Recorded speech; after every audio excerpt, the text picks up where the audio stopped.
Food licence कैसे बनवाएं, इससे जुड़े सभी सवाल जो आपके मन में उठ रहे हैं, जैसे इसके लिए कौन से डॉक्यूमेंट की जरूरत होती है, यदि लाइसेंस बनवाते हैं तो कितनी फीस देनी होगी, और इसमें लाइसेंस के 3 प्रकार कौन कौन से होते हैं, लाइसेंस बनने में कितने दिन लगते हैं, और ऑनलाइन आवेदन कैसे करें, इन सभी प्रश्नों के उत्तरों को जानने के लिए इस वीडियो में बने रहे।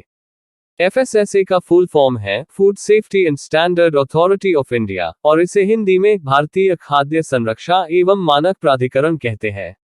आपको बता दें कि यह भारत सरकार की एजेंसी है। FSSA इस बात की जांच करता है कि आपके खाने पीने की क्वालिटी कैसी है, उसमें किसी केमिकल का उपयोग तो नहीं किया जा रहा है, और भोजन का रंग और महक कैसी है। ये सभी जांच सही होने पर ही उस विक्रेताओं को FSSA के द्वारा एक लाइसेंस प्रदान किया जाता है, और साथ में समय समय पर रिटेलर और होलसेलर के खाद्य पदार्थों की जांच भी यही करता है।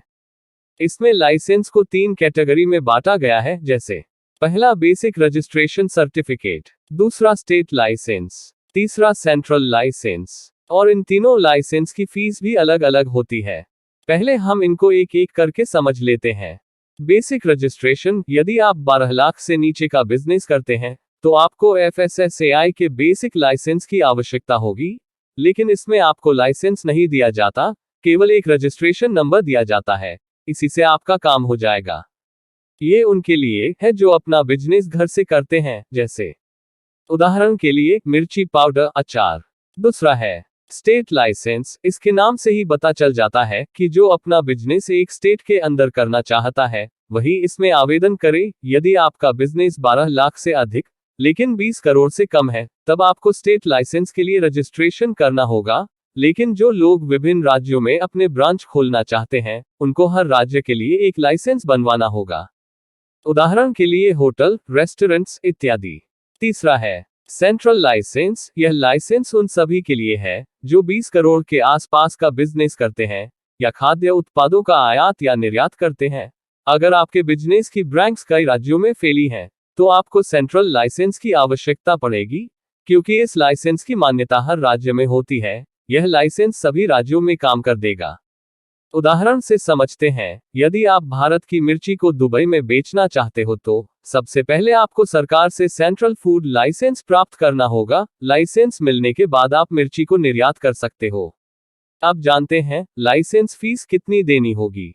जैसे बेसिक रजिस्ट्रेशन करने के लिए आपको 2000 रुपये फीस देनी पड़ती है। यदि 1 साल के बाद आप रजिस्ट्रेशन को रिन्यूअल कराना चाहते हैं तो उसके लिए भी आपको इतनी ही फीस देनी होगी।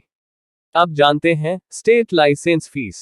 स्टेट का लाइसेंस बनवाने के लिए आपको 3000 रुपये या 5000 रुपये फीस देनी होगी। जैसे अगर आप भोजन सर्व करने वाले फूड बिजनेस ऑपरेटर बनते हो, जैसे स्कूल कैंटीन के सहित college, office, club, restaurant, boarding house आदि के लिए 2000 रुपये फीस रखी गई है। लेकिन अगर आप 5 स्टार होटल के लिए लाइसेंस बनवाना चाहते हो तब आपको 5000 रुपये की फीस देनी होगी। अगर दूध की बात करें तो 1 मीट्रिक टन दूध या 501 से 10,000 लीटर दूध का उत्पादन करता है, तब आपको हर साल 5000 रुपये फीस चुकानी पड़ती है।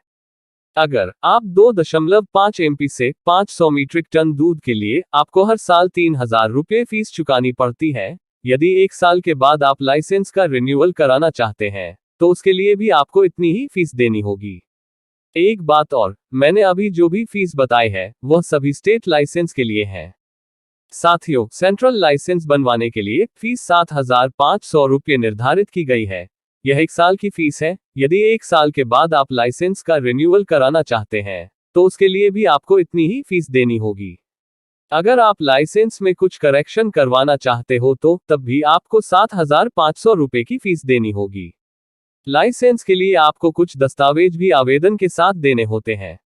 आइए जानते हैं। आवेदक का पासपोर्ट साइज फोटो, पहचान पत्र जैसे PAN card, driving licence, voter ID card, पते का प्रमाण पत्र, घोषणा पत्र, व्यक्ति के नाम और पते के साथ अथॉरिटी लेटर। लाइसेंस प्राप्त करने में कितने दिन लगते हैं? आवेदन जमा होने के बाद लाइसेंस प्राप्त करने में आपको 45 से 60 दिन लगते हैं।